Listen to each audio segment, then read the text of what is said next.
I work in photography and video production professionally. I own a bunch of cameras. I have, for example, here, I have a video camera, one of several that I have, including the one that I'm using to shoot this video.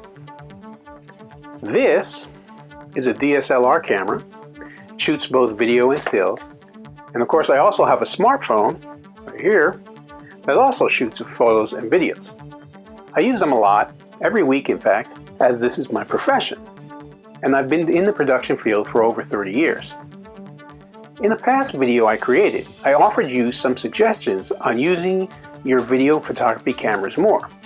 I'll link to that video in the comments section below. I wanted to follow up on that theme of using your camera more by introducing the concept of street life photography or videography. I'll introduce the concept and I'll even show you some examples of my work. Take a look at it and then go out and start shooting on your own, all the world around you. Hi, I'm Jim Costa.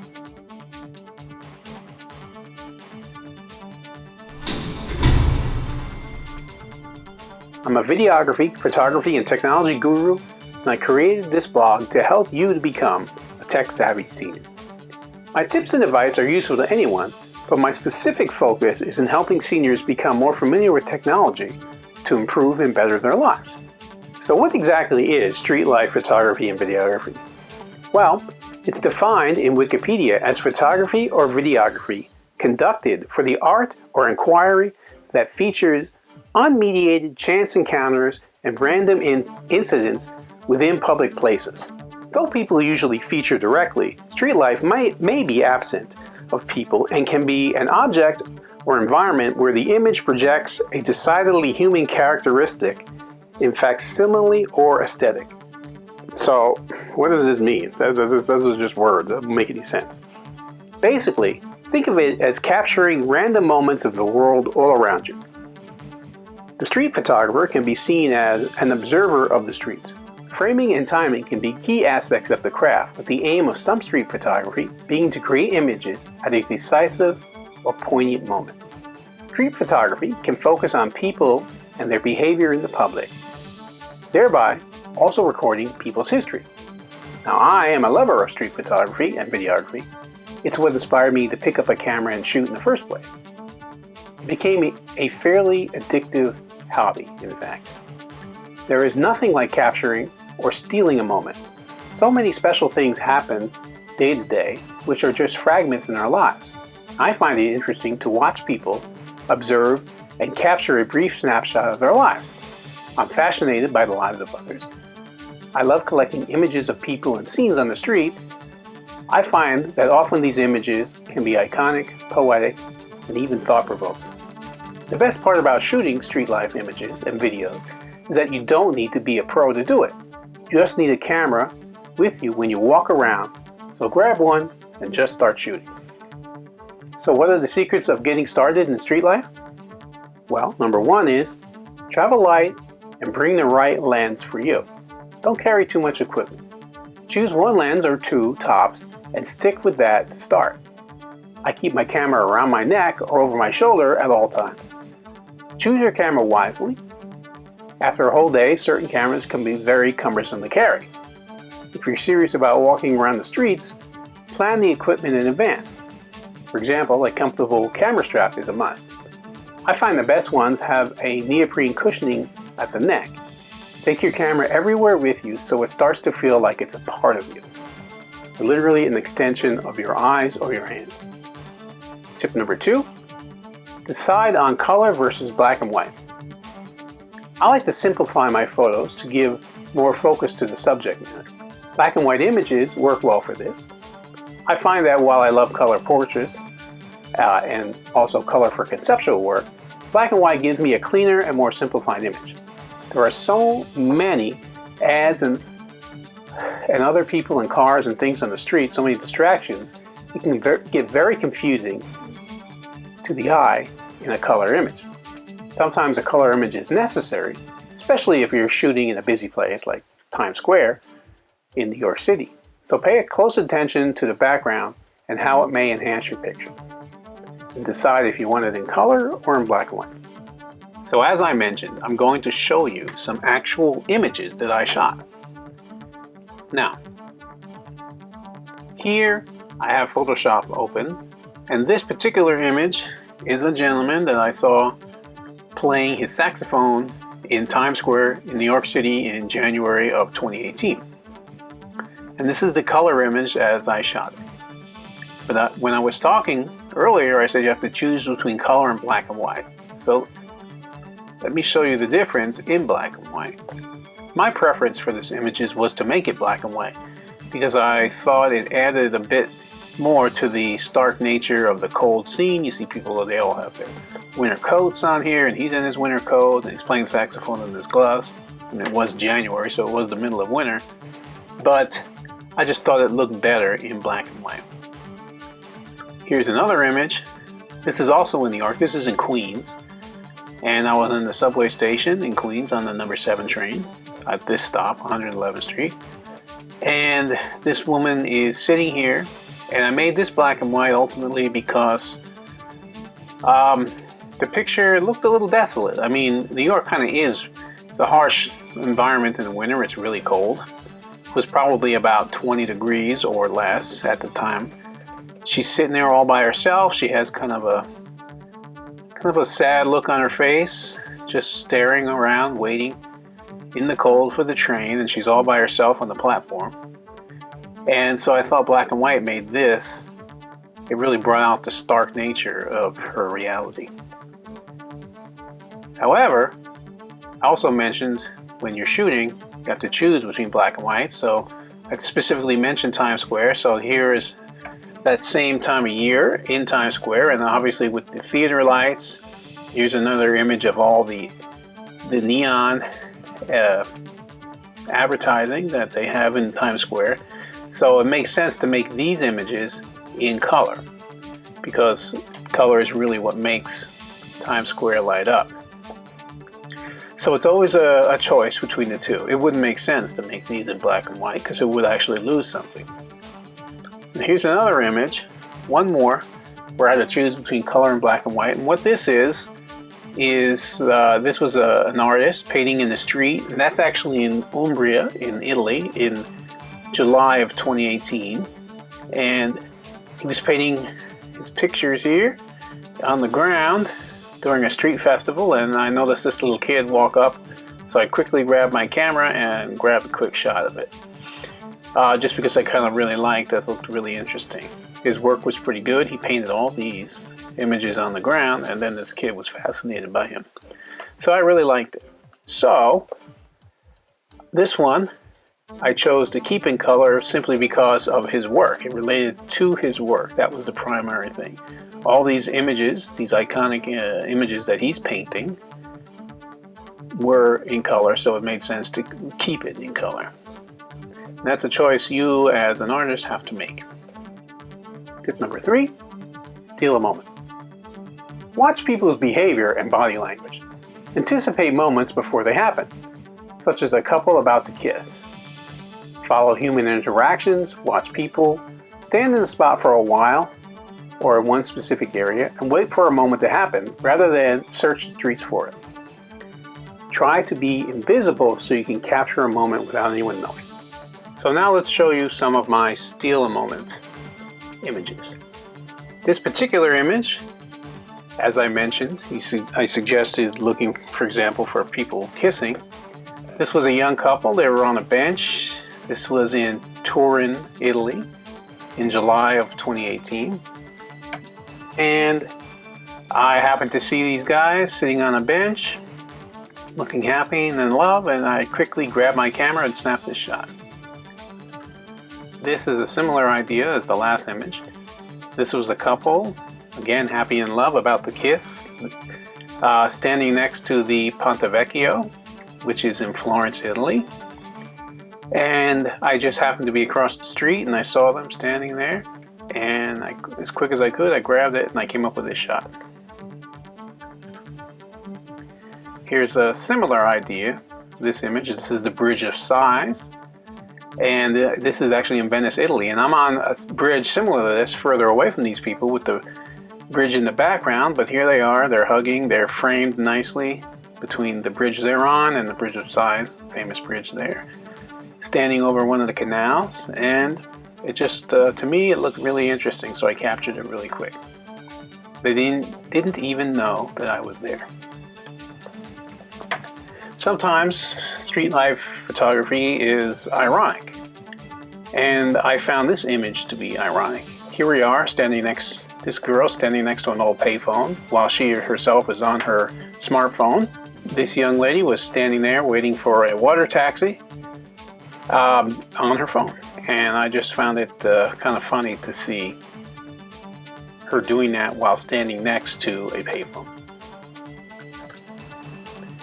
This also in Venice, Italy, and it was just a woman walking home, but I just found it kind of stark and kind of lonely. Here she is walking down this narrow alley in Venice, surrounded by tall buildings and with her groceries, just all by herself. She was very small and diminutive walking away. It was just something about this that caught my eye, so I whipped out my camera very quick and snapped this quick pic. This was in Florence, and I was walking around taking images and again stealing a moment. This gentleman's with his dog, this guy's having a beer watching the dog, and this guy on his phone. There's a pro tip for you.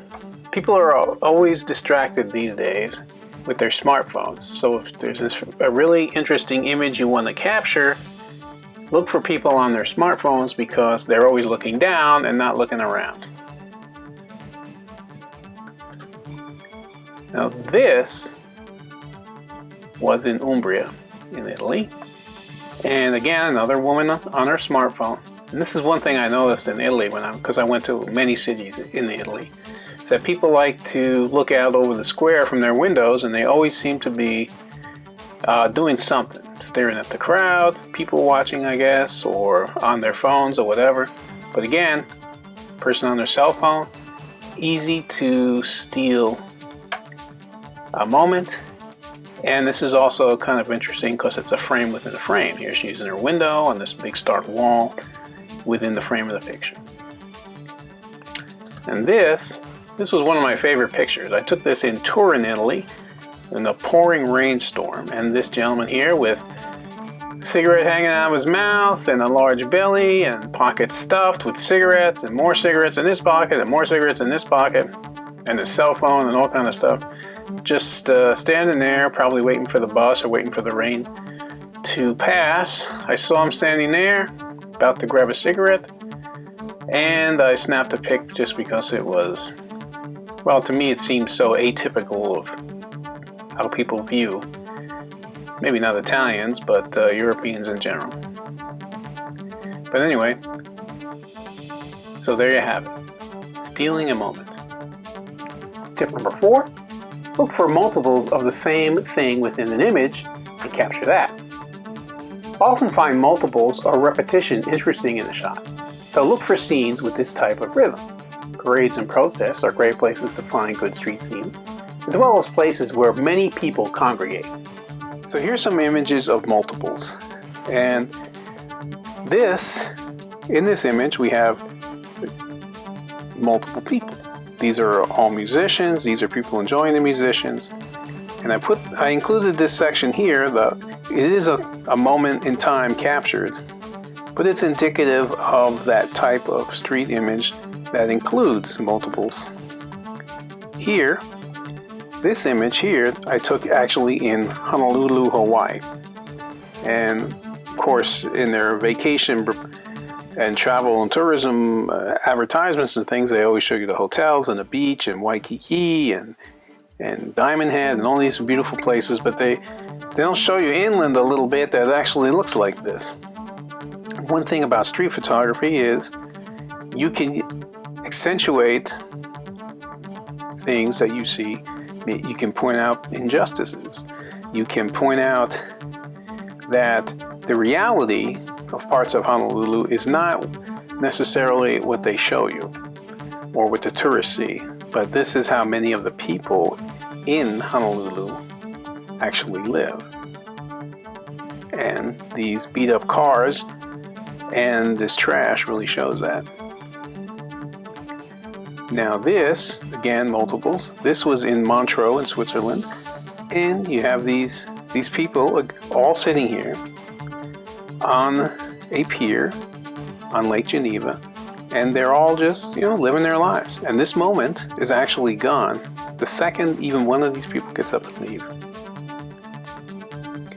Here's another similar image of multiples, and this is, again, all people. Many times I personally like to show people in a sort of a diminutive state compared to the world around them. This image was in the winter. It was in January in 2018 in Queens, in New York City. And I was standing across the street and noticing all these people waiting for the bus, and next to this giant wall of what was once a department store. And it's, they look very small, again, diminutive compared to the giant brick wall. But here they are all standing next to each other, all just simply waiting for the bus. This moment will be gone as soon as this bus comes, because they'll have moved on. Here's another image, again, multiples. All these people sitting here. This is in Umbria in Italy, and it was a hot day in the summer. And just like the people in their earlier picture in the winter in January, they're all here. These, instead of trying to stay warm like the other New York image, these people are all trying to beat the heat because it was over 90 degrees and about probably 90% humidity that day. This was in July in central Italy. But that's another image that, even though they're more or less, except for this guy, all sitting the same and enjoying the shade on a hot day, as soon as one person leaves, that moment is gone. Now this I thought was interesting. This is also in Umbria. It's a little bit later that same day as the previous picture. This woman, and there was someone else, they were walking their dogs. These two were a couple. It turns out there's somebody else. I saw them walking together later. But I just really liked I was up above these stairs shooting straight down, more or less, from the top of a wall. And this was down below. But I really liked the view from this angle because of the stairs. And it really made it kind of an interesting series of lines in the picture. But multiples don't have to be of people like the others. They could be something like this, like buildings, or in this case stairs, that really accentuate the image in a way that you don't normally look at things. Most people, if they're going to look at the stairs, will stand at the bottom and shoot, or at the top, or even on it, and look. But in this case, how many times do you really look at it from this angle? And bringing out these lines really makes a difference. Now this was in Venice, Italy. And again, I wanted to show a few images of street life that don't actually have people in them or streets. Street life photography or videography does not necessarily have to have people. It usually does, or people in cities or streets, but it doesn't absolutely have to. And I put this here because in the multiple section, because I really liked all these buildings crowded together in Venice. I'm standing right next to the Grand Canal and shooting across the canal. But all these shapes from all these different windows of all these ancient buildings really stood out to me as the sun was starting to set. It was getting late in the day. And it just made for a really interesting composition with all the different shapes of windows and all these different buildings. And this also in Venice. Again, multiples. These are windows. Most people don't seem to have air conditioning in Italy, so they use shades to block out the sun and keep cool. And I just found it interesting, this particular, because it was very much how the people live. It's a typical building with the shutters like they seem to all have. And up on the second floor here, there were the laundry hanging, and this is another third floor has the laundry lines, and everyone seems to do this in Venice. They hang their clothes on the outside. And I have one more for you. This is also in Venice. This is another little different image that I put here with multiples because of the fish. I kind of like the way the fish were all lined up. This was a market right on the Grand Canal, but the image is sort of balanced out with these onions here, this fruit that's up at the top. So it kind of balances out this empty space where there are no fish. But again, I really liked all the fish lined up. That's why I took this and I added it in here in the multiple section, because again, even though this isn't people necessarily, it is representative of life in Venice at the time, because people will go down to the fish market every day and buy their fresh food and seafood and whatever they want to eat and take it home and prepare it. And that's how people live there. So this is a really good way to show how people live in that image. If all this is making sense to you, a tech-savvy senior, in the comment section below. Tip number 5, to look for freeze frames. Streets are bustling places, full of people going about their daily lives, often in a hurry. Make sure your shutter speed is fast enough to get sharp images even during movement. Street photography is something that requires fast reactions and fast shooting. The important aspect of street photography is to be fast and ready at all times. So I included just this one image to speed this video along here on freeze frames. The reason I chose it was, again, this is a moment that I stole. Here's a woman. This was taken in St. Mark's Square in Venice. And she's taking a selfie of a pigeon that landed on her, and I guess the pigeon got scared and took off. So she's over here trying to take her selfie with the bird, and I happen to have a fast enough shutter speed to capture it. It could have been a little bit faster shutter speed, but you know, this is all happening really fast. The bird's about to fly away. So here I am, I stole my moment in time, but also got this little movement, as you can see here, of the bird's wings just as it's about to fly away. Literally, as I snapped the frame, off it went. So this is a simple example, but you get the idea of what I mean when I say look for movement. Sometimes this blurry images, a lot of people think are bad things, but it doesn't necessarily have to be, because many times blurry images will infer speed and movement. So depending upon what you're shooting, that may or may not be a good thing. Tip number 6 is look for the I caught you moment. What are these? The joy of street photography, and also the hard part, is that when you want to capture a moment without a person even knowing you were there, you have to be super stealthy about it. It's more about being unobtrusive and subtle than interacting with people. However, very often the subject will notice you taking their picture. I personally find that moment to be very real if the person knows you've taken their picture. So here's a great example of an I caught you moment. This is in Montreux in Switzerland, and I just really saw these two young ladies sitting here with this sign that says welcome in French. It was French-speaking Switzerland. And they were sitting by the fountain, and it was just a nice day. And just as I was about to take the picture, she caught me. And she at least was happy about it. In fact, they were very nice to ask me to come over and take their picture with their camera, which I was happy to do. But here she is, she caught me.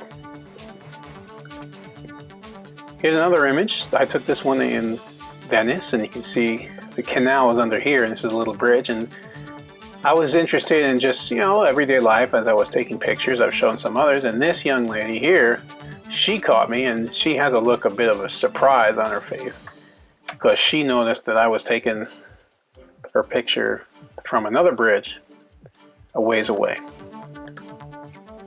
And this was also in Venice, and I saw this young lady talking on the phone, and right as I snapped a picture, she was scratching her leg and looked up and kind of has this I don't know, I wouldn't know what I would call that look, but she didn't look too happy to know that I took her picture while she was scratching her leg and talking on the phone. But anyway, I find that the I caught you type moments make for some interesting images. Tip number 7 is don't be afraid. Street photography requires confidence. Act like you should be there. Don't be afraid of confrontation. I've been yelled at many, many times, but it's all part of the experience. Explain yourself, be polite, smile, and apologize if somebody's offended you took a photograph of them. It does take practice being comfortable in this style of photography, but the results are very true and worth it. So this is my last image, and this is one where I got caught taking a picture. I saw these two men outside talking to each other. This was in Umbria in Italy, outside of a shirt store here, as you can see, or a tourist store. And this gentleman here, he caught me taking a picture, and man, he was screaming his head off about, I don't even Italian. I'm not even sure what he was saying because I don't speak Italian. But he came over, he was yelling and screaming. He was really mad that I took this picture. And I had intended to take it where they were two facing each other, but just as I had my camera ready, bam, he starts walking over. So anyway, there's an example of, I did apologize and I walked away. I didn't confront the guy. I mean, I am taking a picture of him. He was standing on the street. I mean, I could do it, but it's just an example of what happens once in a while when you get caught and when you upset someone for doing it. So you need to have a thick skin. That's all I can tell you. Be careful, move on, and just be more, don't get caught the next time. Now the real trick is to just go out there and do it. Grab a camera and go start shooting.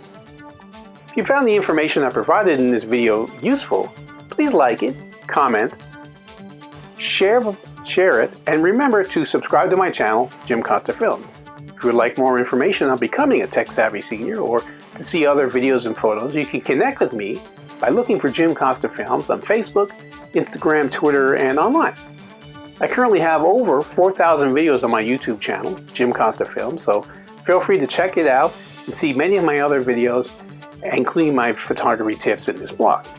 I also now have a Facebook group, Video Producers and Content Creators, so look for that to connect there, join the group, and get even more pro tips and tricks.